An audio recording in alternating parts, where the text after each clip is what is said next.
సూర్యాపేట జిల్లా Kodad sub division Kodad పట్టణ కేంద్రంలో మనకు గతంలో ఒక స్నాచింగ్ కేసు నమోదైంది. ద సేమ్ డే ఒక బైక్ మీద దుండగలు కేటీఎం బైక్ మీద ఒక ముగ్గురు నేరస్తులు కోదాడ పట్టణంలో ఒంటరిగా ఉన్నటువంటి మహిళని కేంద్రంగా చేసుకొని ఆమె మెడలో ఉన్నటువంటి గొలుసుని తెంపుకొని పోయే ప్రయత్నం చేసినారు. ఆ ప్రయత్నంలో వాళ్ళు సక్సెస్ కాలేదు. ఆ తర్వాత మనకు మునగాల పరిధిలో సేమ్ ఇదే దొంగలు అదే బైక్ మీద మామూలుగా ఒక ఒంటరిగా ఉన్నటువంటి వృద్ధ మహిళ మెడలో నుంచి ఈ చైన్ స్నాచ్ చేయడం, ఆమె మెడలో ఉన్నటువంటి బంగారు తాడుని స్నాచ్ చేసి థెఫ్ట్ చేయడం జరిగింది.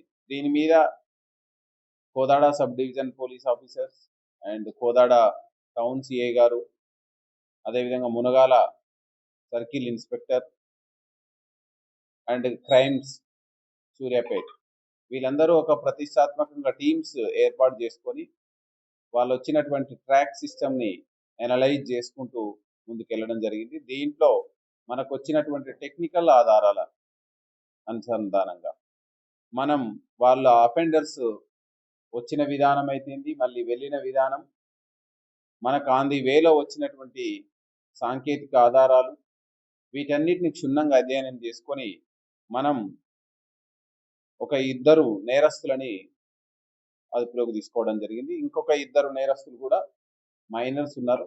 మొత్తం 4 నేరస్తులను అదుపులో చేసుకొని విచారణ చేయడం జరిగింది.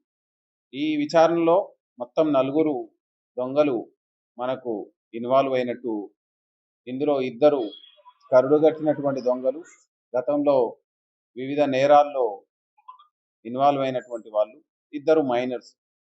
వీళ్ళ ఇచ్చినటువంటి సమాచారం మేరకు మనం ఈరోజు 11 లక్షల విలువైనటువంటి బంగారు ఆభరణాలు, 8 తులాల బంగారం, 250 గ్రాముల వెండి, అదేవిధంగా 2,20,000 వరకున్నటువంటి కేటీఎం విలువైనటువంటి బైకు, 60,000 విలువ కలిగినటువంటి 3 ఫోన్లను సీజ్ చేసుకోవడం జరిగింది.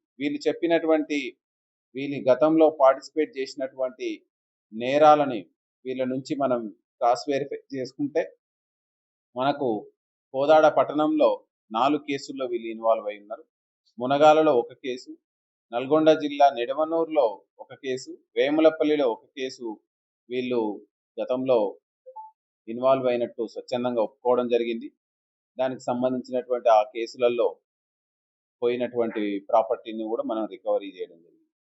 ఇందులో మెయిన్గా మనకు ఈ ఫణిచంద్ అనేటువంటి మెయిన్ అక్యూజ్డ్ ఎవరైతే ఉన్నారో, ఇతను నేటివ్ ఆఫ్ హుజూర్ నగర్, కోదాడ పట్టణంలో ఉంటూ కూలి పనులు చేసుకుంటూ జల్సాలకు అలవాటు పడి విలువైనటువంటి బైకులు, విలువైనటువంటి జీవన విధానం సాగిస్తూ ఈ తక్కువ సమయంలో ఎక్కువ డబ్బులు సంపాదించాలి, ఈజీగా సంపాదించాలని ఈ దొంగతనాలు చేయడం.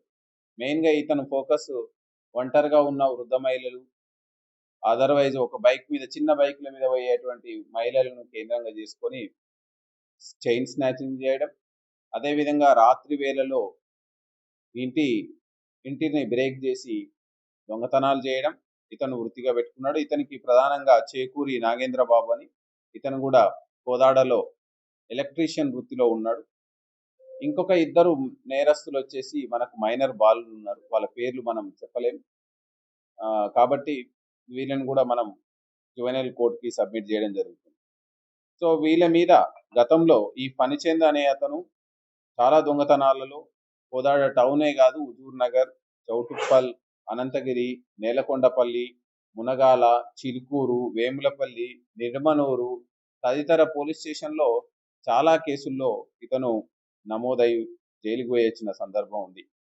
ఈ కేసుల యొక్క ఛేదనలో, డిటెక్ట్ చేయడంలో కోదాడ టౌన్ ఇన్స్పెక్టర్ శివశంకర్, అదేవిధంగా ఎస్ఐ సుధీర్ కుమార్, అదేవిధంగా ASI Hanuman, head constable B Srinivas, Karunakar, Krishna, Yellareddy, Kondalu, Satish, అదేవిధంగా వీళ్ళందరినీ పర్యవేక్షించినటువంటి డిఎస్పి శ్రీధర్ రెడ్డి, వీళ్ళందరూ కూడా దీంట్లో విశేషంగా కృషి చేయడం జరిగింది. వీళ్ళందరికీ కూడా మన తరపున రివార్డ్స్ ఇవ్వడం జరుగుతుంది. ప్రీవియస్లీ ఈ ఫణిచంద్ మీద 17 కేసులు ఉండడం జరిగింది. ఈ రోజు మనకు ఈ నేరస్తుల ద్వారా మొత్తంగా మనకు చూస్తే 7 కేసులు డిటెక్ట్ అవుతున్నాయి.